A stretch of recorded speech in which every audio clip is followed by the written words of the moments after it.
চাঁপাইনবাবগঞ্জের সীমান্তে push in ব্যর্থ ২ দিন পর ২৮ জনকে ফিরিয়ে নিল বিএসএফ।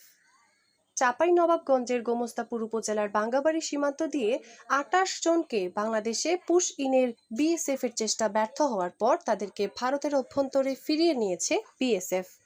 বিজেপি সূত্রে জানা গেছে, গত ৪ জুন বাঙ্গাবাড়ী বিওপির দায়িত্বপূর্ণ এলাকায় ১২ বিএসএফ ব্যাটালিয়নের সদস্যরা ২৮ জন ব্যক্তিকে বাংলাদেশে পুশ ইনের চেষ্টা করে। তবে বিজেপির তাৎক্ষণিক ও কঠোর অবস্থানের কারণে সেই চেষ্টা সফল হয়নি। পরে ওই ব্যক্তিরা ভারতের অভ্যন্তরে শূন্য রেখা থেকে প্রায় ৫০ গজ দূরে অবস্থান করছিল, কিন্তু বর্তমানে সীমান্তের ১৫০ গজের মধ্যে তাদের কোনো অবস্থান বা চলাচল পরিলক্ষিত হচ্ছে না। এই অবস্থায় বিজেপির ধারণা, রাতের কোনো এক সময় বিএসএফ তাদেরকে ভারতের অভ্যন্তরে ফিরিয়ে নিয়েছে।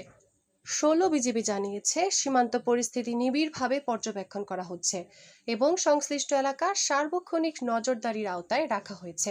সীমান্তে যে কোনো ধরনের অনাকাঙ্ক্ষিত পরিস্থিতি মোকাবেলায় বিজিবি সতর্ক অবস্থানে রয়েছে।